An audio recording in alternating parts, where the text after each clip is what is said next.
토마토를 이제 그만 심으셔도 됩니다. 저는 진심으로 말씀드립니다. 여름마다 지주대를 세우고 물을 아침 저녁으로 챙기고 갈라진 열매를 보며 속상해 하셨다면 이제는 다른 선택을 해보셔도 좋습니다.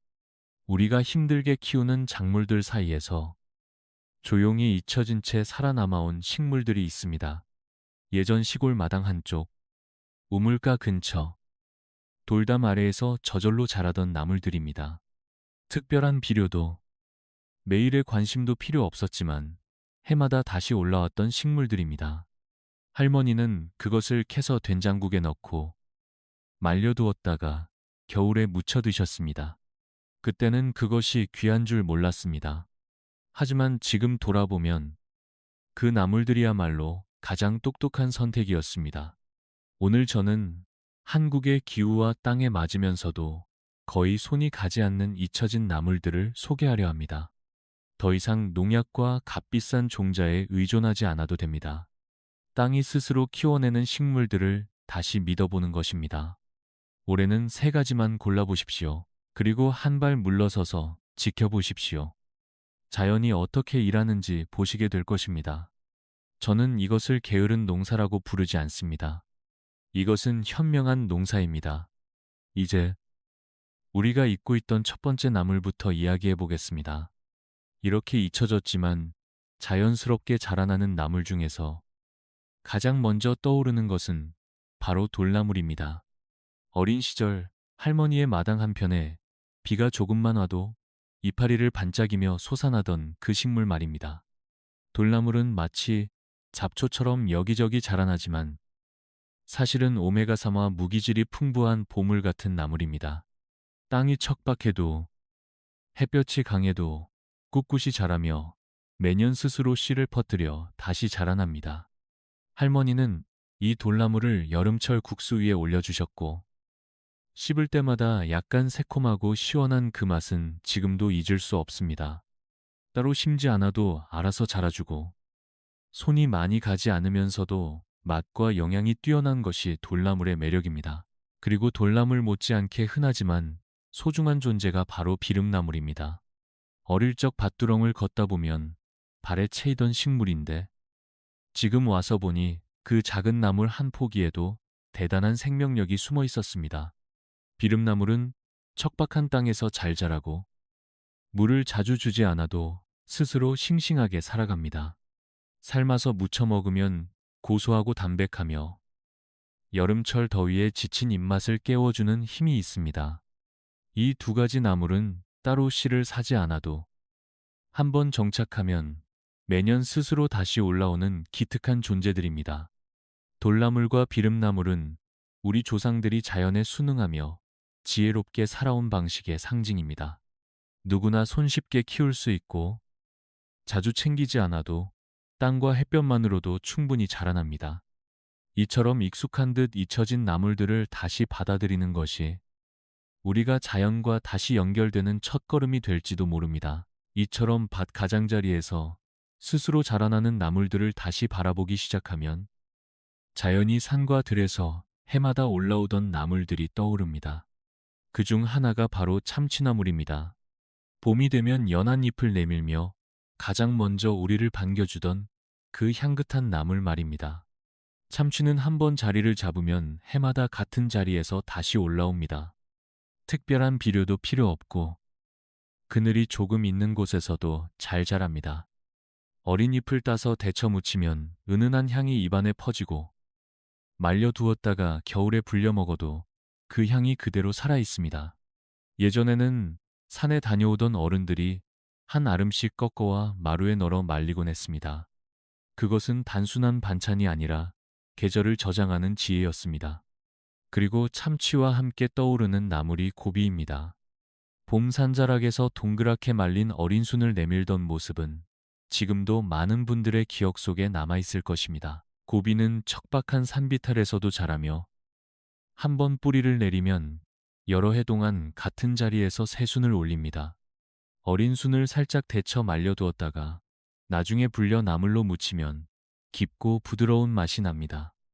예전에는 장마가 오기 전 가족이 함께 산에 올라 고비를 꺾으며 웃음소리가 끊이지 않았습니다. 그것은 농사일이 아니라 계절과 함께 사는 시간이었습니다. 참치와 고비는 많은 손길을 요구하지 않습니다. 봄이 오면 자연스럽게 싹을 틔우고 우리가 필요한 만큼만 내어줍니다. 이 두 나무를 다시 심는다는 것은 단지 식물을 기르는 일이 아니라 우리 안에 남아있는 산의 기억을 되살리는 일입니다. 돌나물과 비름나물이 마당의 지혜라면 참치와 고비는 산이 주는 선물입니다. 이렇게 하나씩 되찾다 보면 우리의 텃밭은 점점 더 자연에 가까워질 것입니다. 이렇게 하나둘 자연의 흐름을 따라 되살려낸 나물과 산채들이 자리 잡기 시작하면 자연스럽게 땅속 깊은 곳에서 묵묵히 자라나는 뿌리 채소들이 떠오릅니다. 그 중에서도 도라지와 더덕은 단순히 식재료를 넘어 오랜 세월 동안 우리의 밥상과 약상 모두를 지켜온 존재였습니다. 어린 시절 여름이 되면 할머니는 마당 한쪽에 자라던 도라지를 캐내어 껍질을 벗기고 장맛이 잘 밴 고추장에 조물조물 묻혀주셨는데 그 깊고 시원한 맛은 지금도 선명히 기억에 남아 있습니다. 도라지는 햇볕만 잘 들고 배수가 잘 되는 곳이라면 특별한 손질 없이도 몇 해고 같은 자리에서 자라며 병에도 잘 걸리지 않아 그야말로 게으른 농사에 딱 맞는 식물입니다. 그리고 더덕 역시 그 향긋한 냄새와 약간의 쌉싸름함이 어우러진 독특한 맛으로 많은 이들의 입맛을 사로잡았습니다. 예전에는 산자락에서 채취해온 더덕을 찢어 말려두거나 양념에 묻혀서 반찬으로 내놓곤 했는데 그 향이 집안 가득 퍼지던 기억은 마치 계절의 향기처럼 느껴졌습니다. 더덕은 심어두면 몇 년간 자리를 지키며 자라나고 해마다 일정량씩 캐서 먹을 수 있어 장기적으로 보면 손이 덜 가는 효자 작물입니다. 이렇듯 도라지와 더덕은 시간과 정성을 조금만 들이면 수년간 풍성한 수확으로 보답하는 작물들로 자연의 순환을 그대로 따르면서도 우리 몸과 마음에 깊은 만족을 안겨줍니다. 나물들이 봄의 입맛을 열어주는 존재였다면 이런 뿌리 채소들은 계절이 깊어질수록 더욱 빛을 발하는 존재들입니다. 이제 우리의 텃밭은 단순히 한철 작물이 아닌 오랜 시간을 두고 함께 살아가는 식물들로 채워져야 할 때입니다. 이렇듯 땅속 깊은 곳에서 자라나는 작물들이 우리에게 묵직한 안정감을 주는 동안 매년 변함없이 싹을 틔우며 옆에서 조용히 자리를 지키는 식물들도 잊을 수 없습니다. 바로 산파와 쪽파 같은 파 종류입니다. 이 파들은 특별히 돌보지 않아도 해마다 뿌리에서 새순이 올라오고 봄부터 초겨울까지 내내 수확이 가능합니다. 예전 시골 마당 한쪽 우물이 있는 담장 아래에는 언제나 파가 자라고 있었습니다. 따로 심지 않아도 어느새 푸른 잎이 솟아나 있었고 어머니는 된장찌개에 김치에 비빔국수에 수시로 뽑아 쓰셨습니다. 산파는 뿌리가 작고 단단하여 추위에도 잘 견디고 여름 더위에도 쉽게 시들지 않아 마당밭에 꼭 한 자리는 차지하곤 했습니다. 그리고 쪽파는 김장철이 되면 특히 더 소중한 존재가 되곤 했습니다. 늦가을 찬바람이 불기 시작할 즈음 마당에서 쪽파를 뽑아 맵고 단단한 김장을 담그는 그 풍경은 한 해 농사의 마무리이자 가족이 함께하는 중요한 의식이기도 했습니다. 이처럼 파 종류는 한 번 심어두면 오랫동안 특별한 관리 없이도 매년 자라나고 쓰임도 다양해 실속 있는 작물입니다. 파의 매운맛과 단맛은 시간이 지날수록 깊어지고 우리 식탁 곳곳에 자연스럽게 녹아듭니다. 도라지와 더덕이 시간을 들여 뿌리를 내리는 작물이라면 산파와 쪽파는 계절에 따라 일상 속에 스며드는 조용한 동반자라 할 수 있습니다. 그렇게 한 해 한 해 되풀이되는 작은 수확들이 모여 텃밭은 더 이상 수고의 공간이 아닌 익숙하고 편안한 일상의 일부가 되어갑니다. 이처럼 우리의 일상 속에서 조용히 자라며 꾸준한 기쁨을 주는 작물들을 다시 바라보게 되면 자연이 땅 위로 길게 뻗어나가는 덩굴 식물들도 떠오르게 됩니다. 그 중에서도 김강낭콩과 호박잎은 예전 농가의 울타리나 텃밭 가장자리에서 빠지지 않고 자라던 존재들입니다. 김강낭콩은 한 번 심으면 덩굴이 빠르게 자라며 지지대나 담장을 타고 오르고 여름 내내 연한 꼬투리를 계속해서 맺어줍니다. 어릴 적 할머니는 하루 걸러 강낭콩을 따서 된장에 묻혀 밥상에 올려주셨고 다 자란 꼬투리는 말려서 겨울철 국이나 반찬으로 활용하셨습니다. 무엇보다도 이 콩은 물과 햇빛만 충분하면 비료 없이도 잘 자라며 병충해에도 강해 별다른 관리가 필요하지 않습니다. 덩굴이 뻗어나가는 만큼 수확량도 많아 작은 공간에서도 알차게 활용할 수 있는 효자작물입니다. 김강낭콩과 함께 자주 곁을 지키던 것이 바로 호박잎입니다. 예전 시골집의 울타리나 우물가에는 언제나 호박잎이 덩굴을 이루며 자라 있었고 그 넓은 잎은 된장국이나 쌈으로 쓰이곤 했습니다. 어린 호박순은 나물로 무쳐 먹기에도 좋고 꽃과 줄기, 심지어 덜 익은 어린 호박까지도 음식으로 쓰이며 버릴 것이 없는 작물입니다. 특히 호박은 햇빛만 잘 들고 물빠짐만 괜찮다면 어디서든 잘 자라며 다른 식물들보다 훨씬 빠르게 성장해 텃밭의 풍성함을 단번에 채워줍니다. 김강낭콩과 호박잎은 단순한 식물이 아니라 여름철 마당과 밥상을 동시에 풍성하게 해주는 고마운 친구들입니다.